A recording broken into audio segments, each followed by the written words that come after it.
Election কমিশনের তফসিল ঘোষণার মধ্য দিয়ে যে আমরা যে নির্বাচনের ট্রেন্ড চালু হয়েছে, আমরা প্রত্যাশা করছি যে বাংলাদেশের মানুষের বহুল প্রতীক্ষিত যে নির্বাচন, কারণ 18 বছর মানুষ ভোট দিতে পারেনি, তো সেই অবাধ, সুষ্ঠু এবং নিরপেক্ষ নির্বাচন আমরা একটা প্রত্যাশা করছি আগামী ফেব্রুয়ারির 12 তারিখে।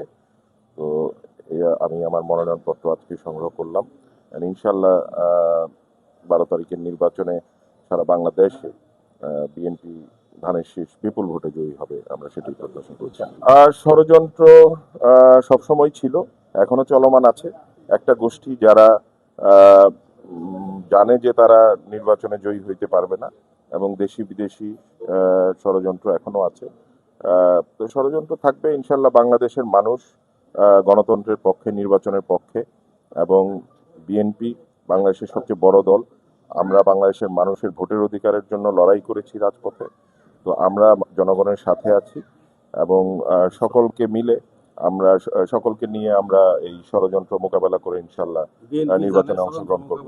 অত্যন্ত দুঃখজনক বর্তমান যে পরিস্থিতি, এবং শরীফ ওসমান হাদি নিহতের ঘটনার আমরা তীব্র নিন্দা জানিয়েছি, যে এরকম ভাবে নৃশংসভাবে একজন প্রার্থীকে গুলি করে হত্যা করা হয়েছে। তো আমরা বিএনপির পক্ষ থেকেও সেটা তীব্র নিন্দা জানিয়েছি, এবং আমি এই জন্য একদিনের আমাদের কর্মসূচিও স্থগিত করেছি, এবং মহান আল্লাহ তাআলা তাকে জান্নাতুল ফেরদৌস নসিব করুক। কিন্তু সকল প্রার্থীর জন্য নিরাপত্তা দেয়া সরকারের দায়িত্ব, এবং প্রার্থী সহ নির্বাচনী পরিস্থিতি বাংলাদেশের এটাকে যেন সুন্দর থাকে, এবং মানুষ যেন এলাকায় নির্বাচনী প্রচার কার্যক্রম যেন ব্যাহত না হয়, সুন্দরভাবে প্রচার কার্যক্রম পরিচালনা করতে পারে, সেজন্য সরকারকে ব্যবস্থা নিতে হবে।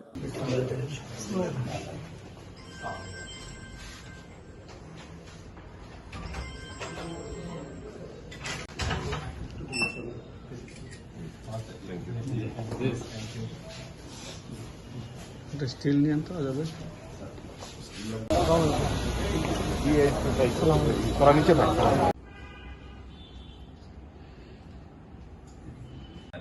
আমাদেরকে একটু ইয়ে করতে হবে। আমরা যে মনোনয়ন এটা নির্দিষ্ট সংখ্যক মানুষের বেশি থাকবে না। আসলে আপনার নেতৃস্থানীয় কয়েকজন থাকেন, আপনি একটু অপেক্ষা করেন, উনি নিয়ে যাক, ছবি নিয়ে যাক।